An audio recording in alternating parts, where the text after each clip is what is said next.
Olá, meu nome é Gilberto da Silva Francisco, eu sou professor de História Antiga, do Departamento de História da Escola de Filosofia, Letras e Ciências Humanas da Universidade Federal de São Paulo.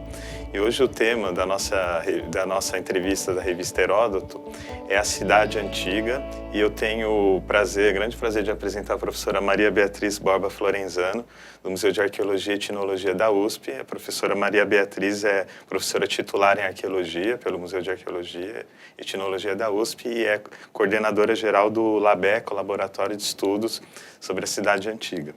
Então, professora, eu gostaria de agradecer inicialmente aqui a presença da senhora. Eu que agradeço a oportunidade, Gilberto. Muito importante aqui para a revista e eu gostaria de perguntar inicialmente algo um pouco da trajetória da senhora, né? Porque a senhora é conhecida pela pesquisa numismática no Brasil, a pesquisa das moedas, e como foi essa transição entre a moeda e a cidade como objeto de estudo? De fato, toda a minha formação ela foi feita na área de numismática, que é o estudo desses objetos pequenininhos, redondos, que os gregos inventaram, né? A gente conhece essa história da invenção e da propagação da moeda entre os gregos, depois os romanos adotaram e até hoje, não sei por quanto tempo, a gente ainda tem as moedas redondinhas de metal com figurinhas, né, imagens de um lado e de outro. Então, toda a minha formação, mestrado, doutorado, muitas pesquisas que eu realizei foram pesquisas feitas sobre a iconografia monetária e a circulação monetária. Não é um campo de pesquisa que eu tenha abandonado, Gilberto. Eu continuei até este ano mesmo, 2018, saiu um artigo, aliás, é um capítulo de livro sobre a iconografia monetária, né? Está num livro chamado Typos, depois até posso dar a referência. Então, não é um campo que eu tenha abandonado e, ao contrário, agora que eu me aproximo do final da minha carreira, é um campo que eu vou retomar com alguma força, eu espero. Mas o que eu percebi? Que para estudar a moeda, que é aquele objeto tão pequenininho, tão miudinho, você precisa ter temperamento. E muitos dos alunos que chegavam até nós não tinham esse temperamento de ficar debruçada em cima daquelas pecinhas, classificando aquele monte de moedinhas, né, iguais ou parecidas. E muitos, inclusive, chegaram a abandonar o mestrado, por exemplo, e pediam outro tema que não fosse o das moedas. Eu tive... foi um insight, hoje eu vejo, naquele momento eu não percebia, quando fui convidada pelo professor Francisco Marshall, da Universidade do Rio Grande do Sul, da Federal do Rio Grande do Sul, em Porto Alegre, para participar de um projeto em Israel, que foi o projeto Apolônia, que você deve lembrar. E o projeto era sobre disciplinamento do espaço em Apolônia. Então, foi uma coisa que eu entrei de cabeça naquele projeto. Ele deu certo até um certo ponto, porque a área em Israel é muito instável para você participar efetivamente, né, com financiamento brasileiro. Né? A expedição que eu fui foi em 2000, com dinheiro da FAPESP. Nós conseguimos ir 5 pessoas com dinheiro da FAPESP, comprar muitos livros e participar do projeto lá. Publicamos alguns artigos sobre isso. O professor Marshall ainda continuou. Mas esse insight, eu falei, um projeto que eu faça, se eu me proponho a estudar o espaço na Grécia Antiga, eu talvez possa dar uma contribuição maior à área de arqueologia clássica. Né? Você também, como eu, foi aluno da professora Raiganush Sarian, que foi uma batalhadora pela área, né? Abrindo portas para muitos estudantes, e para mim, para você e para outros tantos, tentando valorizar a área de arqueologia clássica no Brasil. Então, eu tinha isso muito presente. Então, Gilberto, a partir do projeto Apolônia, foi que eu tive esse insight de que o estudo do espaço poderia abrigar mais alunos e mais pesquisadores em todos os níveis, porque o espaço é uma coisa muito grande. E a organização do espaço, entre os gregos, que era a nossa área de pesquisa, ela abre caminhos para pesquisa sobre a religião, sobre as relações sociais, sobre a economia, né? Sobre tantos temas, né? Sobre a produção artesanal. A partir disso, em 2004, nós passamos um ano, um grupo grande de alunos e de professores, né? Lendo os textos sobre cidade, sobre a metodologia de abordagem das cidades em urbanismo e sem urbanismo, né, na amplitude da cidade, e a partir dessas leituras, né, a gente foi ler o Weber, foi ler um monte de autores que falavam sobre a cidade, sobre os mecanismos, o Gordon Chai, da criação da cidade, etc. Tal. E aí depois a gente foi isso que nos permitiu, em 2005, criar um projeto para a FAPESP, e a FAPESP nos deu apoio, e nos deu apoio por 10 anos, né? E agora por mais 2. Pedimos agora um projeto pequeno, de 24 meses, e a FAPESP continua nos apoiando. Então, foi isso que permitiu a gente criar esse laboratório. E eu acho que deu certo, porque eu tenho a lista das pesquisas que foram desenvolvidas no interior desse laboratório, e a gente está, acho que em 72, 73. Nos 10 anos, naturalmente, mas entre iniciações científicas, mestrados, pós-doutorados, doutorados. Né? Então, é uma coisa que, sei lá, eu acho que deu certo nesse sentido. Né? Eu acho que a área, eu acho que a gente recebe mensagem do Brasil todo e várias do exterior. Então, eu acho que é uma coisa que deu certo no sentido de consolidar um pouco a nossa área nesse período. Agora vocês vão fazer o resto, né? Os jovens aí vão fazer o resto. Muito bem. Eu acho que isso é uma coisa importante, a apresentação, né, divulgação dos laboratórios, porque tem muita gente que não conhece os projetos de história antiga, que tem gente trabalhando muita gente trabalhando. E, nesse sentido, eu gostaria de pedir para a senhora falar um pouco sobre a história mesmo do laboratório, quais são as questões agora que estão sendo discutidas no laboratório, então, quem trabalha lá. Então, o Labeca, então, a gente começou com essa discussão em 2004, lendo textos fundamentais sobre a cidade. Nós montamos um primeiro projeto em 2005 e, na verdade, foi uma proposta que eu criei no MAI da criação de um laboratório temático. Né? Então, é o primeiro laboratório temático do Museu de Arqueologia, voltado para uma pesquisa, para um tema específico, que é a cidade antiga. No nosso caso, a gente logo percebeu que não ia conseguir trabalhar com a cidade romana, né? Então, só com a cidade grega. Esse laboratório foi criado como um campo para debate, para diálogo, para discussão, e foram acolhidas pessoas que trabalhavam também com a cidade, mas em outras áreas. Por exemplo, a Cibele Aldrovandi trabalhou com as cidades helenísticas na Índia e trouxe uma contribuição. A professora Kormikiari, que trabalha com as cidades púnicas, que são áreas de contato com os gregos. Né? Então, fomos juntando as partes e foi criado esse espaço de diálogo e de debate. O MAI nos acolheu e eu sou muito orgulhosa de dizer que depois muitos outros laboratórios temáticos foram criados dentro do MAI, na área de arqueologia brasileira, na área de etnologia e de museologia também.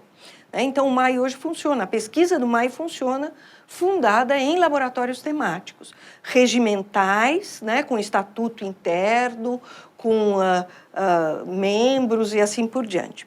Então, o Labeca foi criado nesse contexto, animado por esse primeiro projeto que prevê uma série de linhas de pesquisa, né? O espaço e sociedade, espaço e religião, espaço e política, espaço e produção, economia, circulação de bens, mercadorias e tal. Isso tudo está no site. Com bastante dificuldade, a gente tem mantido um site, né? A gente sabe que as universidades públicas sofrem cortes e tal, mas a gente tem conseguido manter um site em que a gente coloca as nossas notícias, os nossos produtos, as produções, a gente tem a equipe vem arrolada lá, né? E a gente funcionou durante muito tempo com bolsistas FAPESP, né? É um tempo que a FAPESP também estava melhor das pernas. A gente chegou em épocas, nós tínhamos 7 bolsistas FAPESP, bolsistas de treinamento técnico, trabalhando dentro do Labeca, nos 5 primeiros anos. Depois a gente conseguiu só 2 bolsistas e hoje não temos nenhum bolsista TT. Em compensação, a gente consegue os bolsistas da universidade dentro do programa de permanência de estudantes, que são bolsistas de graduação, né, que são que participam daquele programa unificado de bolsas da USP.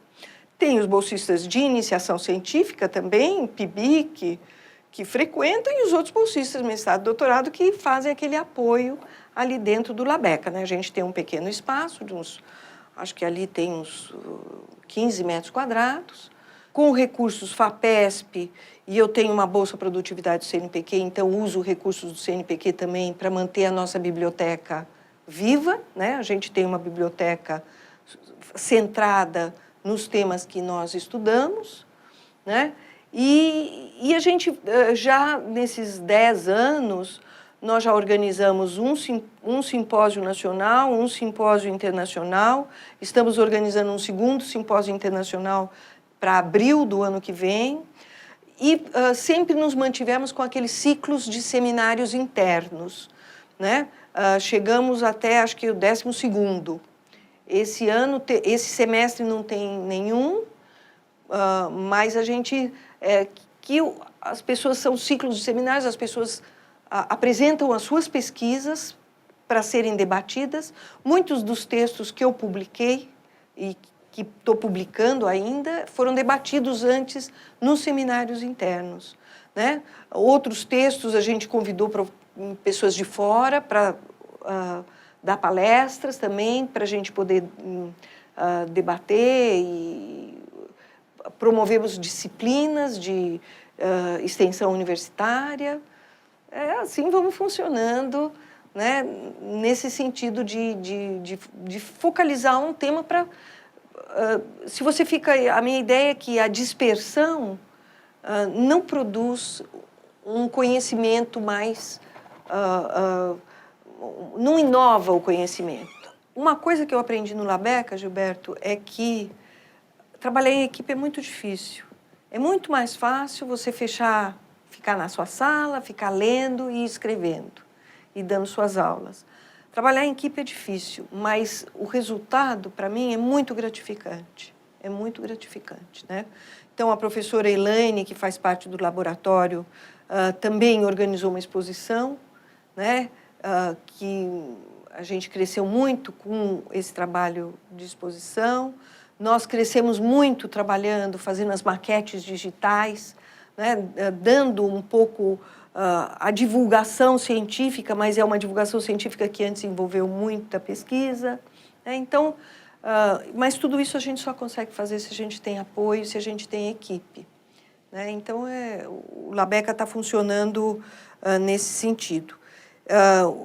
A gente publicou 2 livros, tem um no Prelo, está na editora Intermeios, em editoração, em que a gente tem um capítulo que a gente fala um pouco a história do Labeca, apresenta o Labeca, né? E tem um 5º, esse seria esse que está na verdade, publicamos umas atas também, que é o livro 3, que a gente chama livro 1, livro 2, livro 3.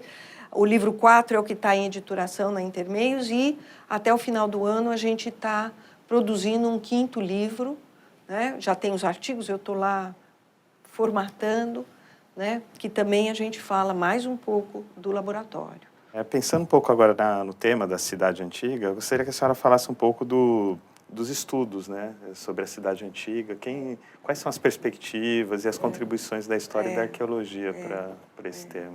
Quando a gente começou a estudar a história da cidade grega, eu entendo que nós estávamos numa posição, acho que quase tradicional, né?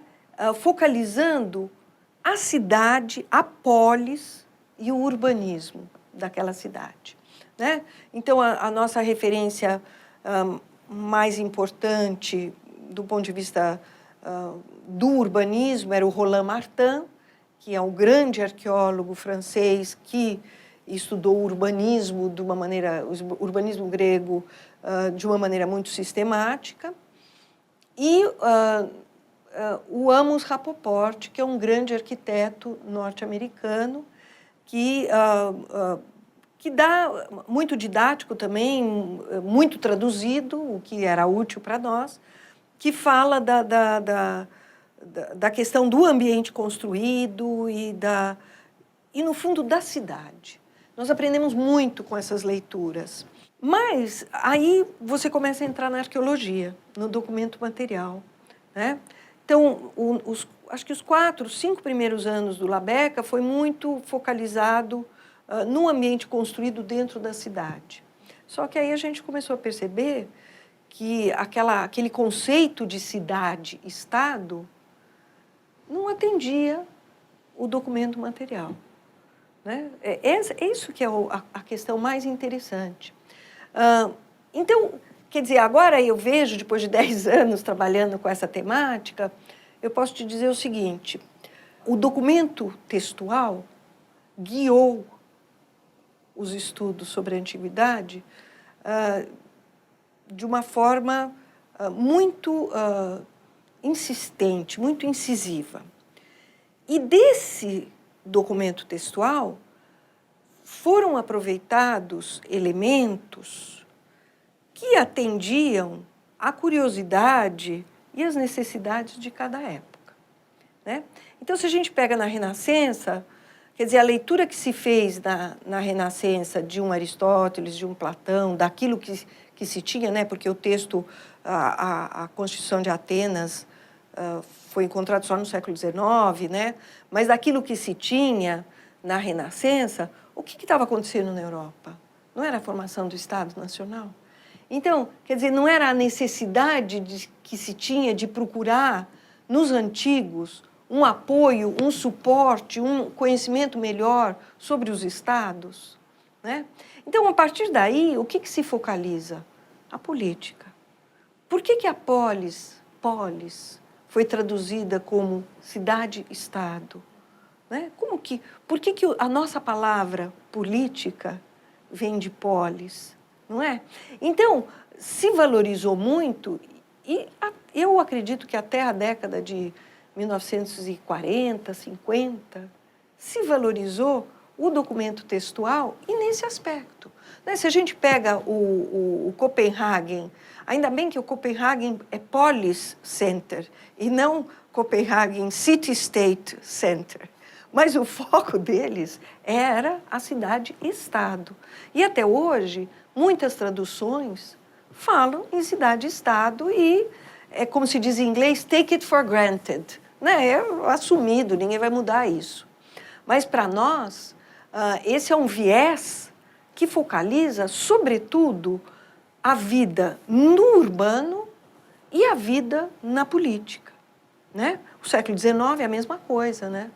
Quer dizer, novos estados imperiais, a Inglaterra, quer dizer, a democracia, quer dizer, o que é visto, né? Então, se focalizou esses vieses. Hoje, primeiro que a gente tem a arqueologia, que deu um chance. Em segundo lugar, que a nossa problemática hoje não é o Estado, é esse monte de gente mudando de lugar, não é? Você pensa, estando na Europa e aqui no Brasil, a gente vendo na televisão aqueles barcos chegando em movimento contínuo no Mediterrâneo. Agora, essa crise da Venezuela, o pessoal saindo, migrando. E quantos outros movimentos populacionais grandes não ocorreram na nossa história? Então, hoje, o que a gente vê? A gente vê os gregos indo de um lado para o outro, e a gente vê a Grécia, não a Grécia da cidade, mas a gente vê a Grécia das redes, né? Dos networks. E eu acho que a contribuição da arqueologia nisso foi fundamental. E é por isso que é o título do meu sonho, da pesquisa que eu gostaria de estar fazendo, que eu joguei no colo do Guilherme Moerbeke, justamente, né? Como que a história da Grécia passou da história da cidade para a história do Mediterrâneo. né? Então, aí a gente vai reler os textos e a gente vê lá, o Platão não falava, quem eram os gregos? Não eram era que nem os sapos na beira de uma lagoa? Os sapos e as formigas. Na beira de uma lagoa. Quer dizer, a gente ignorou esse lado dos gregos para valorizar a cidade e o Estado, chamando aqueles núcleos de cidade-estado, né? Então, esse movimento, eu acho que começa, sabe? É a arqueologia que vai prover, né? Então, tem a grande escola de Cambridge, que é o Snodgrass, que formou um monte de gente, arqueólogos e historiadores super competentes, né? O Jonathan Hall, Catherine Morgan, a Antonaccio, é um mundo, né? A Susan Alcock, né? Então, é a arqueologia que, a partir da Segunda Guerra, né? Porque a arqueologia, escavar monograficamente é caro, né? Você sabe. É caro e os resultados, às vezes, não compensam o custo, né? Então, a partir da Segunda Guerra, quando se começam sistematicamente com os surveys, que é muito mais barato, aí se vê a mobilidade que os gregos tinham e como que as fronteiras eram frons, como diziam os latinos, né? Frons, o que é? Aquela área que você está querendo chegar, aonde você quer chegar, né? E esse frons de fronteira nem sempre era no muro da cidade, né? Aquele núcleo urbano fortificado, a fronteira não estava ali. A fronteira, quer dizer, no século XIX se queria ver cada cidade com o seu muro, mas ali não era a fronteira das polis, né? A fronteira era muito além, e era uma fronteira que andava para frente e depois voltava, né? E que fazia com que os gregos conseguissem interagir com um monte de gente que não era grega, né? Então, é isso que é fascinante. Eu acho que, por exemplo, eu respeito demais um grande arqueólogo israelense, que é o Eirad Malkin, que foi quem sistematizou a questão do estudo das redes, e a gente aí vê como que, quer dizer, Atenas não era só Atenas, e não era só aquele império que, numa certa época reduzida, dominou, né? E que as redes, as filias, né? Entre as polis, ou então, quer dizer, nós temos muitas redes sobrepostas, né? Tem os dórios, tem os aqueus, depois tem as mulheres, né? Então, são a religião, né? Então, são redes que se sobrepõem, que se movimentam permanentemente no mundo grego. E aí, por que a gente está falando só dos gregos e não de tanta gente que entrou em contato com os gregos? E eu fico pensando, quer dizer, a gente tem os fenícios, que é uma civilização incrível também, que formou uma civilização extraordinária, né? Depois tem outros grupos que entraram em contato com os gregos. Quer dizer, eu falo que os gregos inventaram a moeda, mas a moeda é uma herança do Oriente Médio, né?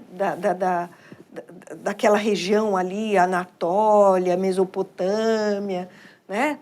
Todo o sistema não propriamente monetário, mas de pesos, de medidas, né? Então, como que os gregos, por que hoje a gente fala dos gregos, né? Não é interessante? Porque eu acho que eles tiveram uma criatividade de absorver muita coisa dos outros e sem se deixar, se influenciando, mas sem perder algum traço que era próprio deles. Como dizia o Heródoto, né? A língua, a religião e o modo de vida, né? Então, eu acho que... o Heródoto, da sua revista. Né? Então, eu acho que é uma delícia estudar isso. Eu tenho que agradecer que eu tive essa oportunidade, né? Que a USP me deu essa oportunidade, né?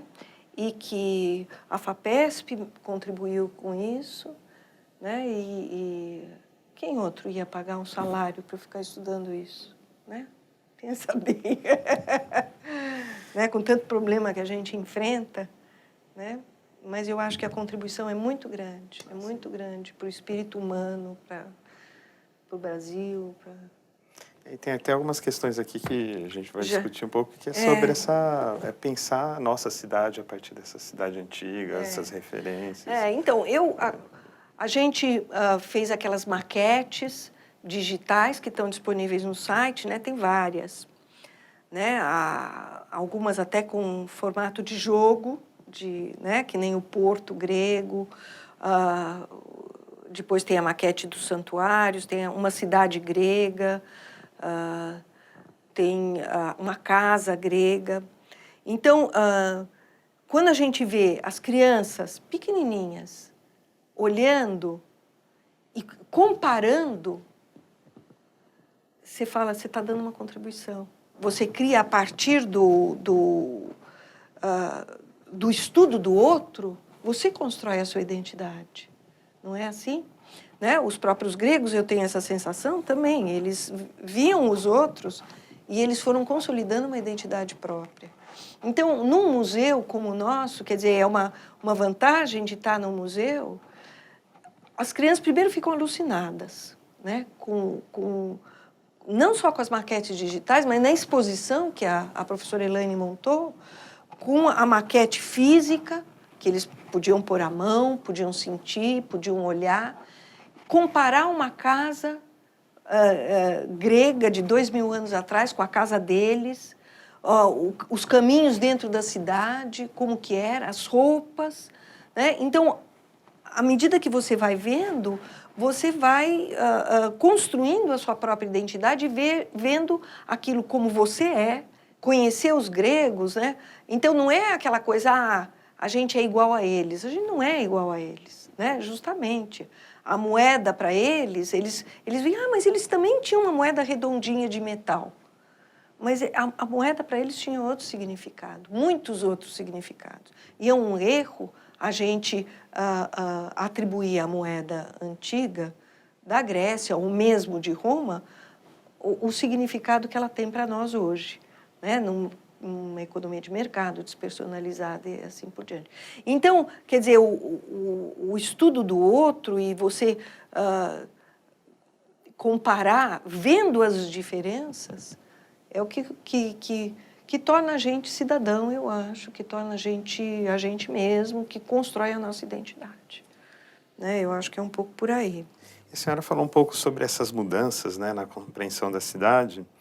E eu sempre me lembro que, quando a gente estuda mundo antigo e Grécia, sobretudo, tem algumas cidades que vêm à mente e geralmente essas cidades são apresentadas como se fossem a Grécia como um todo, né? Grécia, né? Então tem Atenas e todo o debate agora recente desconstruindo essa perspectiva do atenocentrismo. E tudo isso, eu gostaria de falar um pouco, que a senhora comentasse um pouco sobre esse processo, então, né, da variedade da cidade no mundo antigo. Então, esse é um topos, né, que não nos abandona, né? Atenas e Esparta, em primeiríssimo lugar. Atenas e Esparta, depois aparece muito Tebas, aparece muito Corinto. Então, qualquer manual didático, né? Você quer falar do teatro grego, que está consagrado nas fontes textuais, você tem que falar em Tebas. Né? Você quer falar, você fala de Troia. Né? Por quê? Porque a gente lê... poesia épica e livros. A gente lê os textos e falam, a Guerra de Troia e aquela coisa toda. Né? Então, o Homero, o Hesíodo... o próprio Heródoto. Bom, Heródoto é aquele que é o que abre muitas portas para outras civilizações, né? Mas se você pega um texto que permaneceu e que permanece até hoje, que é o Tucídides, quer dizer, ali é Esparta e Atenas, apesar de que ele fale de muitas outras cidades. É esse o foco que foi dado, né? Então, o atenocentrismo, e qualquer manual... É uma coisa que é inacreditável, sobretudo em português. Acho que os manuais europeus já estão mudando muito isso, manuais de escola, mas os brasileiros, qualquer manual de escola, é insuportável essa história de só Atenas, Esparta e assim por diante. Eu também, quer dizer, é um ponto de reflexão muito grande, né? Que a gente tenta, é como você falou, eu acho que a arqueologia que está permitindo essa desconstrução também, né? Que está permitindo uma nova leitura, uma releitura dos textos, né? E pescar nos textos outras coisas que a gente antes não queria ver, né? Então, eu acho que a arqueologia tem uma contribuição muito grande. Bom, em primeiro lugar, por que Atenas, né? Por que Atenas? É uma coisa que eu penso muito. Porque você pode falar, o atenocentrismo é do século XIX.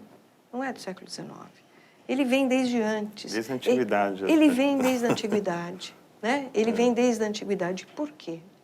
Então, a minha ideia, que é muito particular, eu não escrevi, não é o meu tema, enfim, né? Depois você lê o Cânfora, você lê, você mesmo e o Fábio fizeram aquele artigo sobre atenocentrismo.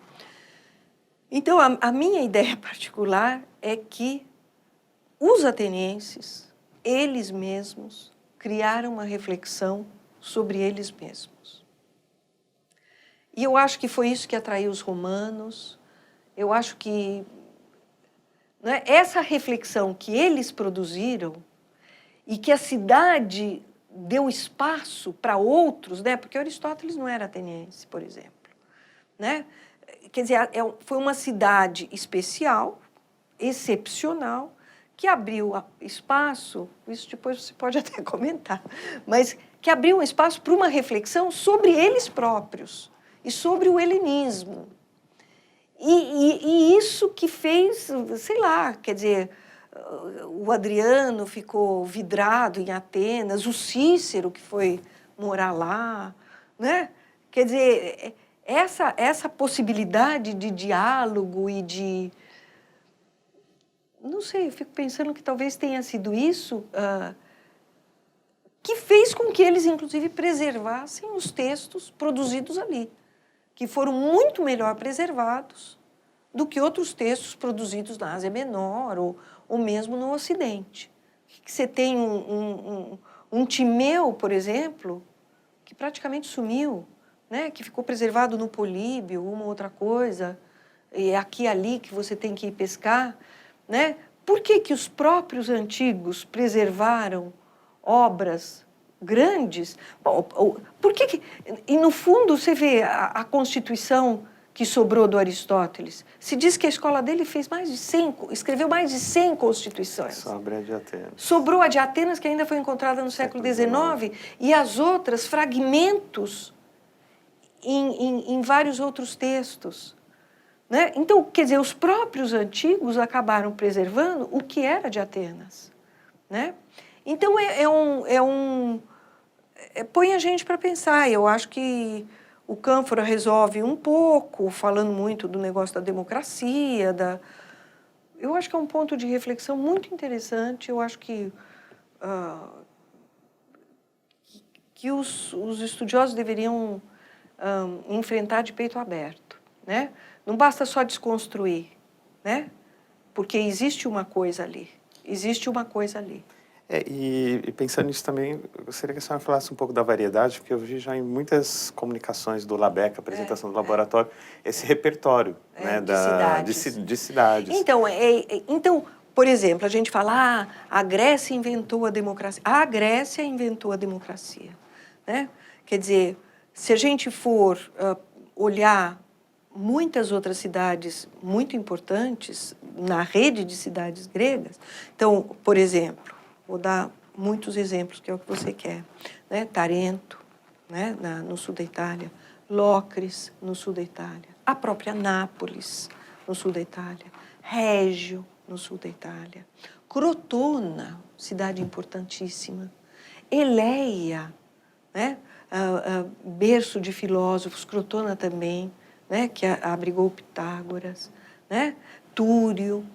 Né? Na Sicília, Siracusa era quase tão grande quanto Atenas. Até, em alguns momentos, foi mais poderosa que Atenas. Subiu pelo Adriático, conquistando cidades. Tão poderosa quanto Corinto, que afundou. Né? Argos, que se fala pouquíssimo de Argos, a não ser nas tragédias, né? Na Sicília mesmo, né? Agrigento, aquela outra cidade, Selinunte, são cidades enormes. Selinunte era enorme, tinha um campo plantado, uma cora gigantesca, em permanente contato com os fenícios, né? A cidade do norte ali. E Marsella? Quem que lembra que Marsella é uma fundação grega? Me diz. Quem que lembra? Não é? Então, são cidades que tiveram um papel fundamental. E sem falar as do Mar Negro, né? Ístria, Olbia, uma Heracleia, uma Polônia no Mar Negro, né? Quer dizer, Mileto. O que se diz sobre Mileto? É a planta urbana, né? Desde que o Fougère, em 1924, foi lá e fez aquele estudo urbanístico de Mileto, e aquela planta é a planta romana, não é a grega. Mas Mileto era uma potência, né? Acho que é o Heródoto que fala que ela tinha um colar de pérolas no Mar Negro, de tantas colônias, cada colônia era uma pérola. São cidades poderosas. Focéia, lá no norte, que foi fundar Marsella, Vélia, né? Do outro lado do Mediterrâneo. Quem lembra dessas cidades? Né? E essas cidades eram todas democratas? A gente sabe que não. Né? Tirania, democracia, oligarquias se revezavam no poder. Samos, né? Famosa Samos. Né? Então, são muitas cidades e hoje muito escavadas, muitas delas são muito escavadas. Tasos, por exemplo, que a escola francesa escavou tanto, né? Se conhece muita coisa de Tasos e de toda a área que ela dominava na Pérea, fora da ilha, né? No litoral norte ali como é que chama ali? Calcídica, né? Olinto.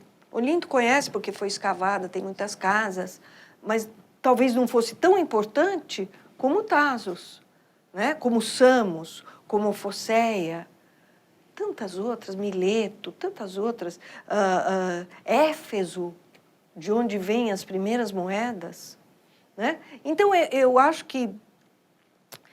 acho, e agora eu puxo a sardinha para o nosso lado, eu acho que o mundo grego era um mundo muito grande, né? Muito grande, e que pipocava por todo o litoral do Mediterrâneo. Se a gente pensar, por exemplo, em Náucrates, no Egito, uma colônia fundada desde o século VIII, com permissão do faraó, né? Acho que são 12 cidades gregas que participaram da fundação e que mantinham a cidade como um empório neutro em pleno delta faraônico. Né? Se pensar em Cirene, no norte da África, ali na Tunísia, por ali, Líbia, né? Eu acho que Cirene, acho que hoje lá é Líbia. Quer dizer, que imediatamente fundaram ali, século VIII, acho, fundaram Cirene e aí já Cirene refundou mais 4 cidades em volta. Tudo grego, né? Então, dividindo o espaço com os cartagineses lá na Tunísia. Então, é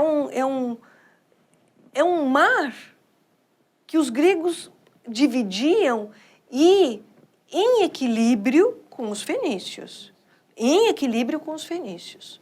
Né? E, às vezes, brigavam e, às vezes, andavam juntos, né? Porque eles andavam juntos. Né? Tanto andavam juntos que quem criou o alfabeto foram os fenícios.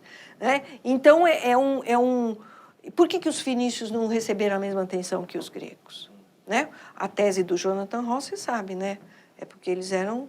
O preconceito europeu não permitiu, porque eles eram ali do Médio Oriente e, a rigor, misturado com os judeus e aquela coisa que o europeu mantinha como preconceito, né?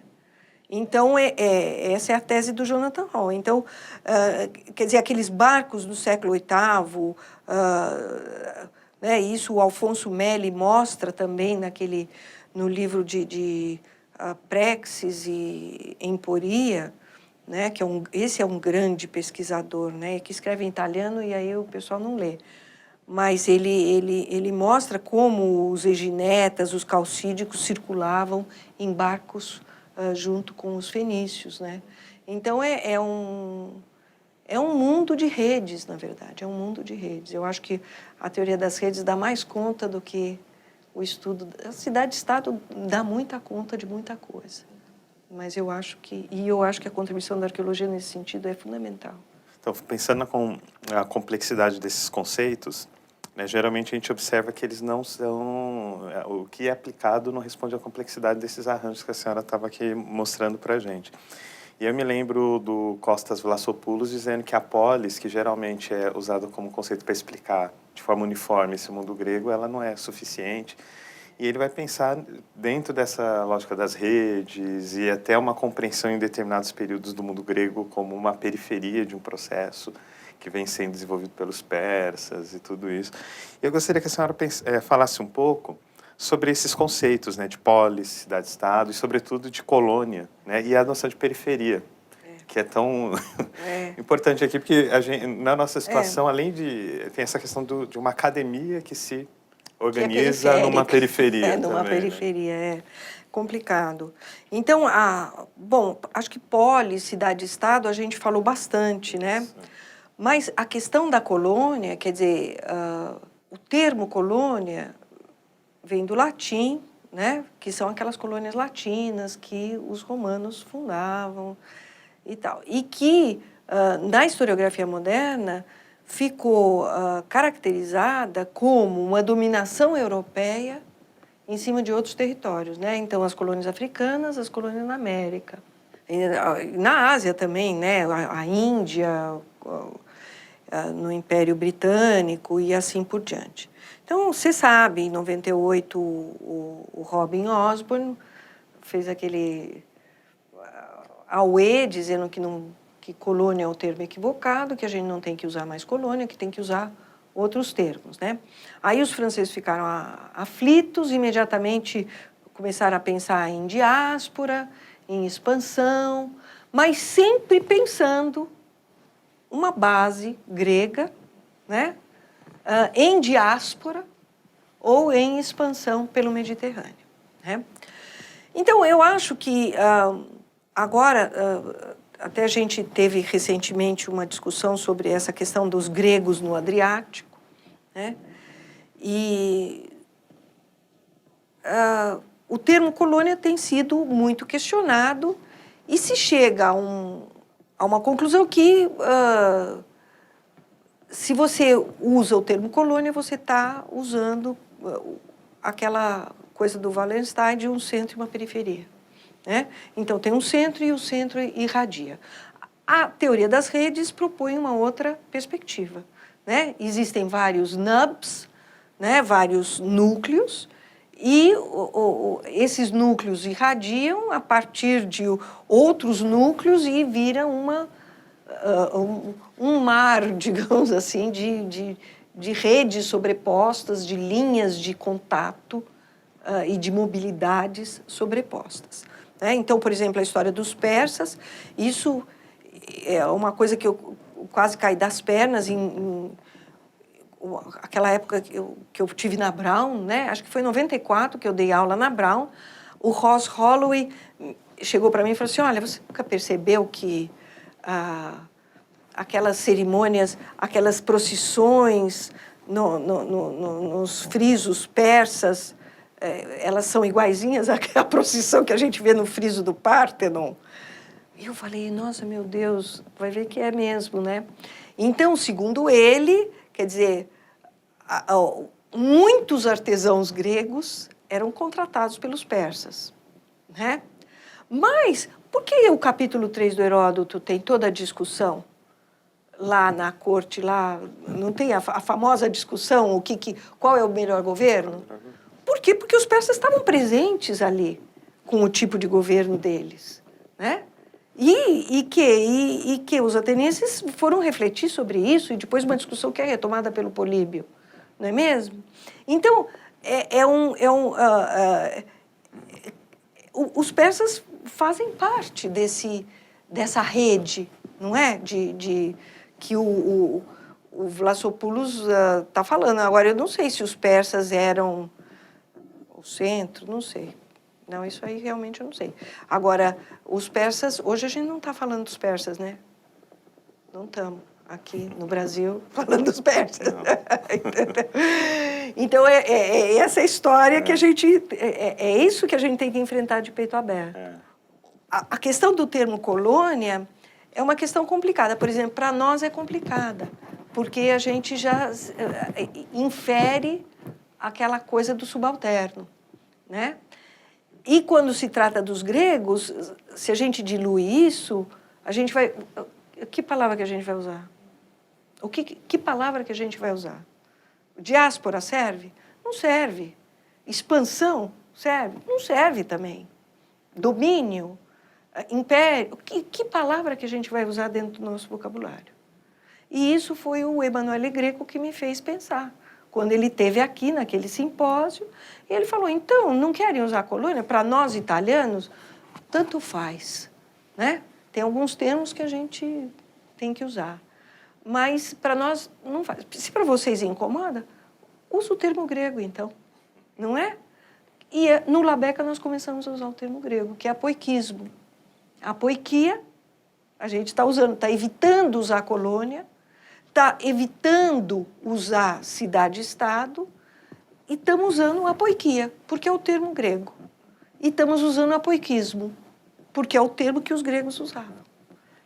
Quer dizer, a gente tem que ter, como eu falei, você vai ver os gregos no Adriático a partir de qual ponto de vista? Você fala, não, eu quero ver os gregos no Adriático, não é? Você tem que ter um ponto de apoio, de referência. O centro e periferia pode servir em algumas ocasiões? Pode servir, mas adaptado, né? Então, eu não sei se você chegou a ver o Cadernos Leparc, o último número 29, é um dossiê sobre colonização. Lá tem um artigo do Ayrton Polini, que defende, né, que fala e que abre portas para reflexão também. A professora Elaine, na livre docência dela, também tratou num capítulo sobre a questão do termo, o que a gente usa, se usa colonização, não usa colonização. E a gente fica, então usa.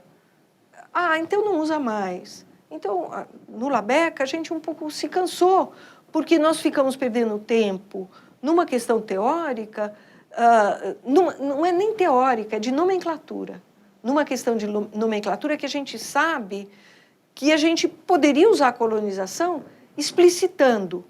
Só que aí a gente se esbarra na questão dos manuais, né?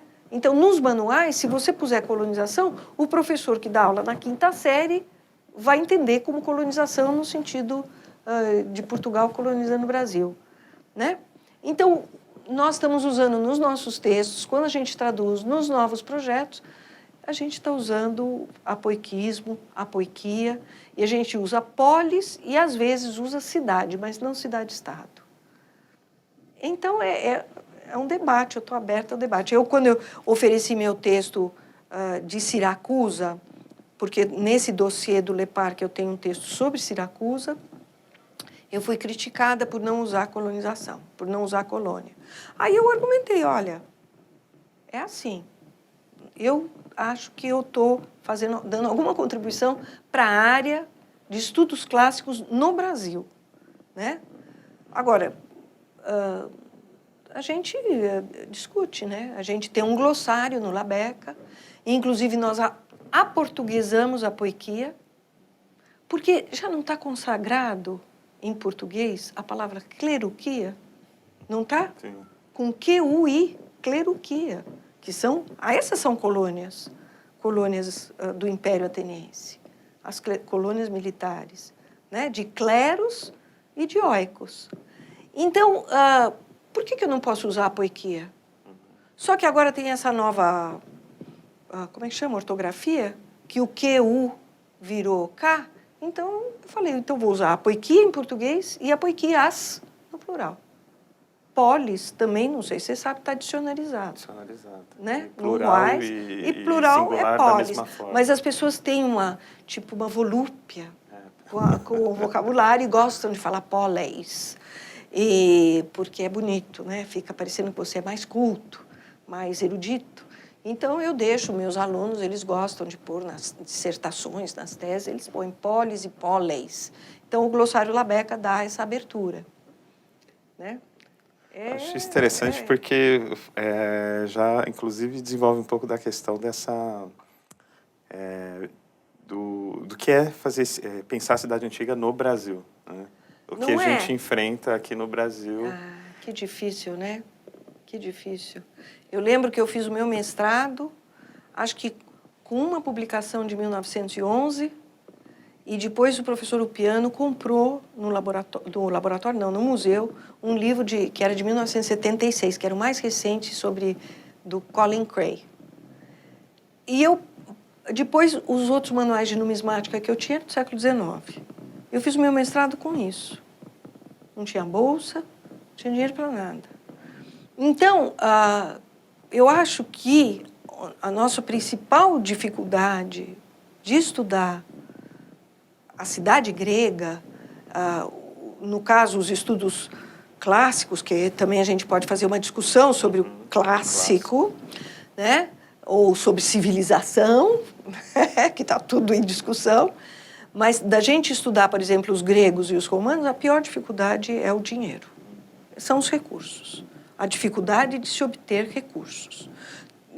Em algumas fases, nós fomos muito beneficiados, né, com recursos FAPESP, que sempre teve muito aberta para o apoio, mas envolve o conhecimento de língua. Então, você tem que saber o grego, você tem que saber o latim. Né? Então, é uma parte de formação muito mais longa do que, por exemplo, um arqueólogo que vai fazer arqueologia brasileira. Né? A formação é muito mais longa, porque envolve o aprendizado de línguas e envolve a leitura de fontes e de bibliografia que praticamente vem desde o Renascimento, dependendo do tema que você quer trabalhar, não é? Então, em ciências humanas, diferentemente das ciências exatas, o diálogo com quem veio antes de você tem que ser permanente, né? Tem que ser permanente. Você não pode escrever sobre a democracia e ignorar, não pode escrever sobre a cidade grega e ignorar o Fustel de Coulanges que escreveu no século XIX. Não dá, né? Então, é uma leitura e é uma leitura complicada. Você não pode falar sobre a cidade grega e ignorar todos os textos escritos pelo Burckhardt, não é? Então, e tem textos mais antigos ainda que falam, né? Tem o Marx, de muitas correntes que falam sobre a antiguidade, e você não pode ignorar, senão você não escreve a história do passado. Né? Então, além da bibliografia, além das fontes, além das línguas, a falta de recursos. Né? Então, os norte-americanos, por exemplo, despejam recursos. Quer dizer, qualquer aluno de iniciação científica que queira estudar, já tem bolsa, vai para a Grécia, vai para Roma, tem as escolas, a escola norte-americana, a escola norte-americana em Roma, a escola norte-americana em Atenas, né, que dão apoio, que dão alojamento, que insere os alunos já nas escavações para ter um aprendizado. Né? Eu, por exemplo, meu treinamento de escavação, onde que eu fui fazer? No México, na Amazônia. Né? Eu não tive uma condição de ir escavar e ter um aprendizado já. Isso hoje está muito mais fácil. Né? Está muito mais fácil. Primeiro porque a gente tem a internet, a gente pode baixar toneladas de PDF pela internet. Naquela época nós dependíamos, não tinha tinha uma máquina Xerox na USP. Né? Então, quer dizer, a gente dependia de alguém que fosse e que xerocasse para a gente.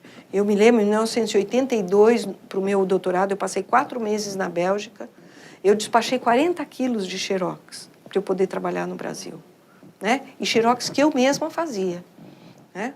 Então, mudou muito a maneira, né? Agora, hoje, eu acho que o que a gente enfrenta mais é a falta de recurso. Recurso para viajar, recurso para... porque também nos países você não pode chegar a escavar, você tem que ter... muitas vezes você tem que comprar autorizações, ou você tem que se inserir num grupo de pesquisa no exterior, e para fazer essa inserção, por exemplo, você quer fazer uma inserção num grupo de pesquisa na Grécia, você tem que estar como você, numa escola, filiado a uma escola, e você sabe qual foi o processo que você teve que passar por isso. E a escola, ela te abriga, mas não te dá recurso nenhum, né? Você tem que providenciar recurso aqui, o máximo que vão te dar o que é alojamento, né? Mesmo a escola francesa, para publicar, olha a dificuldade, né? Eles estão também sem dinheiro. Então, você tem que estar inserido no fundo, o nosso projeto em Israel não deu certo por conta disso, porque a gente precisava muito mais recurso para manter uma escavação em Israel, né? E os americanos chegaram lá em Apolônia, ofereceram mais e eles entraram em Apolônia e nós não, né? Então, é uma problemática, eu acho que...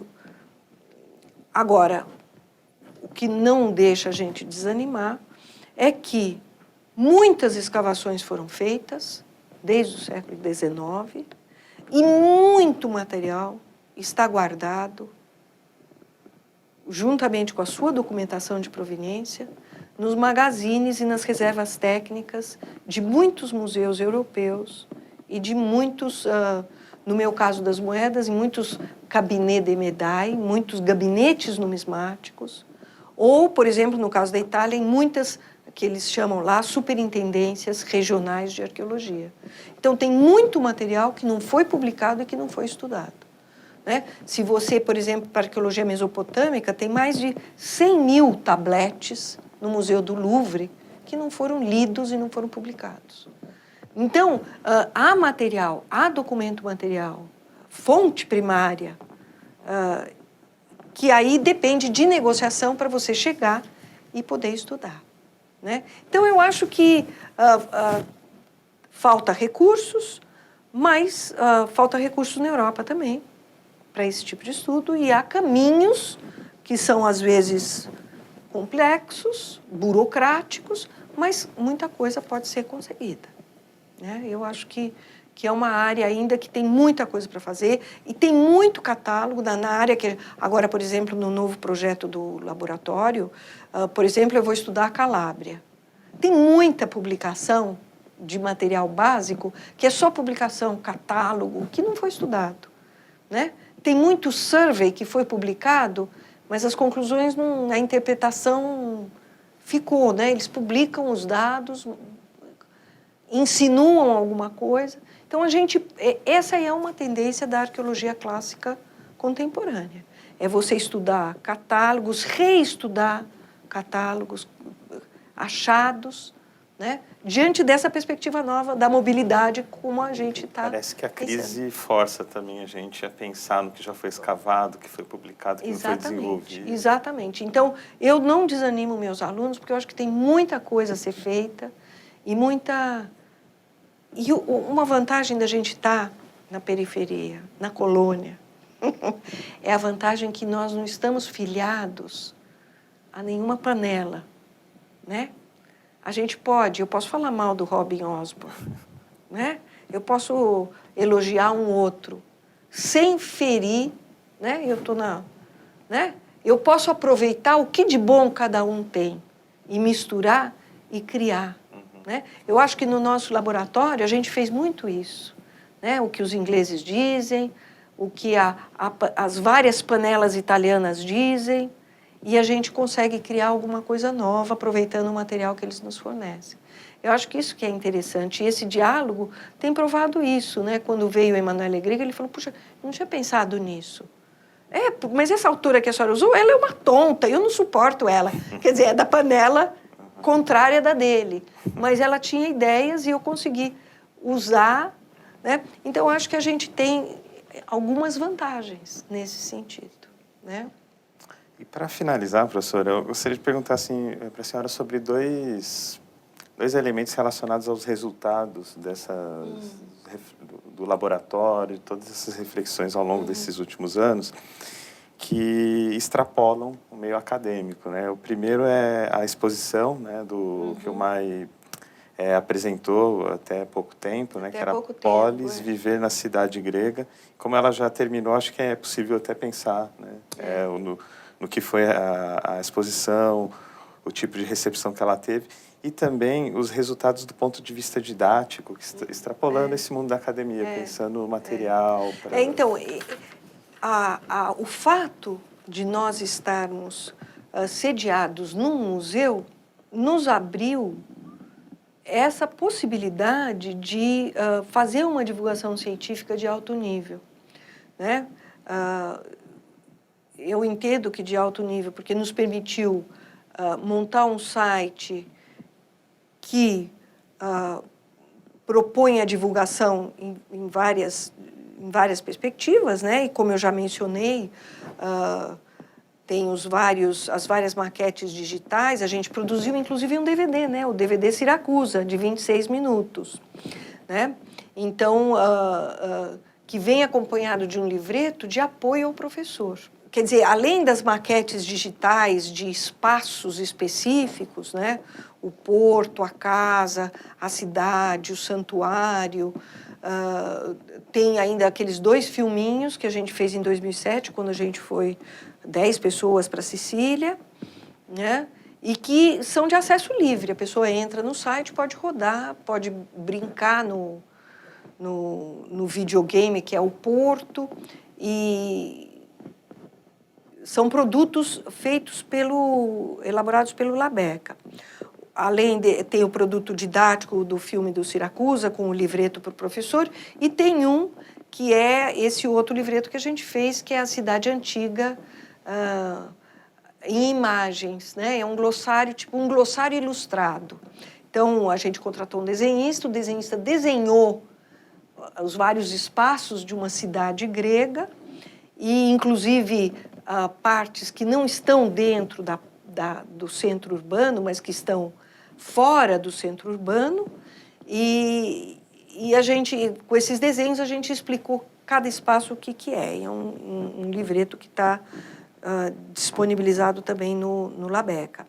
Agora, a exposição foi muito gratificante, porque ela foi muito visitada, né? E os educadores do museu fizeram um programa especial de recebimento de professores secundários e fizeram um treinamento especial com um material didático produzido pela professora Elaine, né? Ela escreveu um texto que eu não tenho certeza se já foi disponibilizado no site, mas ela escreveu um texto com imagens que era trabalhado com os professores, né? E a partir desse treinamento para os professores retornavam para a sala de aula e explicavam para os alunos, e aí depois os alunos vinham e visitavam a exposição.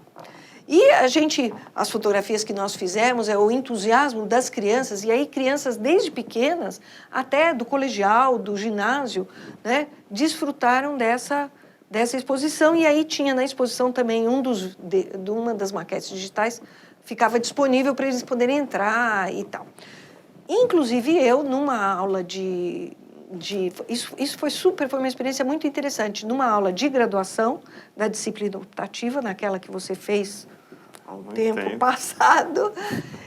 História e Arqueologia da Grécia Clássica e Helenística. Ainda é a mesma disciplina, mas eu mudo todo ano. E nesse ano, que foi o ano passado, 2017, no primeiro semestre, eu peguei os alunos e falei, o negócio é o seguinte, vocês vão tirar a manhã inteira, vão visitar a exposição. Eu tinha dado os textos para eles lerem, eles visitaram a exposição e depois eles apresentaram uma avaliação crítica, né? O que faltou, o que não faltou, mas a maior parte veio entusiasmado, né? Então, os próprios alunos da universidade demonstraram a importância de uma exposição daquele tipo para o aprendizado, né? Para eles aprenderem alguma coisa. Então, eu me senti muito bem, né? E eu achei que a professora Elaine estava de parabéns, porque ela ficou acho que um semestre inteiro bolando a exposição junto com os educadores, com os museólogos, e o museu apoiou, né, a montagem dessa exposição. Então, eu acho que a gente tem recebido... é uma pena que, por falta de recursos, o nosso banco de dados, porque a gente tem um banco de dados que é o Nausito, né, que é o fundador arquétipico de cidades na Grécia, e ele não está disponibilizado. A gente recebe muito pedido de imagem de acesso ao Nausito, mas eu não tenho podido responder a todos. Primeiro porque eu sozinha não tenho fôlego, mas porque o banco não, tem alguma coisa que ele precisa ser atualizado para poder ficar mais disponível, né, para um público em geral. Mas eu recebo professores da Universidade no Amazonas, aquele pessoal lá de São Luís do Maranhão, o pessoal do Rio de Janeiro, todo mundo pede imagens e pede acesso ao banco. E tem até consultas de algumas interesse de pessoas no exterior. Por quê? Porque está tudo reunido ali. E mesmo na Itália, não é fácil encontrar tudo reunido. Você vai... Tudo bem, você acessa pela internet, mas a qualidade da imagem não é boa. E a gente pode oferecer imagens em 300 dpi. Né? Fotos que nós mesmos fizemos ou fotos que a gente escaneou. E aí vem com a... Como é que chama? Marca d'água do laboratório, porque aí tem o problema dos direitos editoriais... direitos de imagem, aquela complicação toda. Mas, então, esse é uma coisa que agora, esse novo projeto da FAPESP, a gente pediu, sobretudo, para dar um gás no banco de dados, de uma consultoria mesmo de informática, para a gente poder atualizar essa parte de divulgação. Então, é um laboratório que trabalha nos vários níveis, né? Eu tenho uma divulgação científica, né? A gente já está no 5º livro. Acho que tá bom, né? 5 livros em 10 anos, tá bom, né?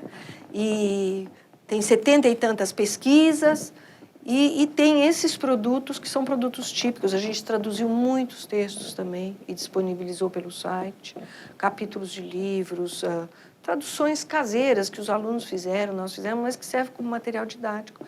E que a gente tem um mapa dos acessos. Então, a gente sabe quem que está acessando o site e de onde, de que países. Então, às vezes, eu olho lá e falo, nossa, alguém na África do Sul acessou, alguém na Austrália. Então, tem algumas coisas assim que são... a gente podia fazer mais se tivesse mais recurso e mais possibilidade de ter mais... envolver mais alunos com bolsas, né? Mas eu acho que a gente tem feito bastante coisa, mesmo assim, temos conseguido fazer bastante coisa. Não sei se eu respondo. Tá bom, claro, respondeu sim, claro, muito bem. Muito obrigado, professora. Agradeço muito pela presença. Imagine, eu que agradeço, eu gosto dessas coisas, eu acho que é importante para a nossa área, né, de arqueologia clássica e de mundo clássico, mundo grego, eu acho que é muito importante, eu acho que é uma oportunidade. Muito obrigado e nós encerramos aqui, então.